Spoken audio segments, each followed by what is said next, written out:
রাত তখন প্রায় 2টো।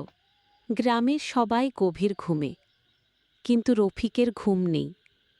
হঠাৎ জানালা দিয়ে সে দূরের তেঁতুল গাছটার দিকে তাকিয়ে দেখে একটা সাদা শাড়ি পরা মহিলা গাছের ডালে বসে আছে।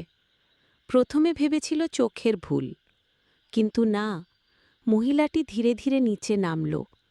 মাটি স্পর্শ করার সঙ্গে সঙ্গে সে বুঝতে পারল মহিলার পা নেই।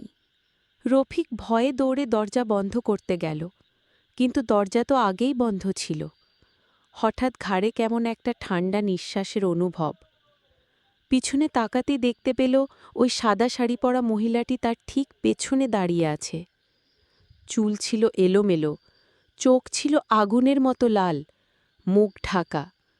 কাঁপা কাঁপা গলায় বলল, আমার হারটা কে নিয়েছে রে? দে না ফিরে, না হলে তোর গলাতেই পড়ব। রফিকের শরীর জমে গেল। চিৎকার করতে গিয়েও কোনো শব্দ বের হল না। ধপ করে পড়ে গেল মাটিতে। ভোরে তাকে পাওয়া গেল পুকুর পাড়ে অজ্ঞান অবস্থায়। তখন থেকেই গায়ের মানুষ রাতে ওই গাছের পাশ দিয়ে হাঁটাহাঁটি বন্ধ করে দেয়।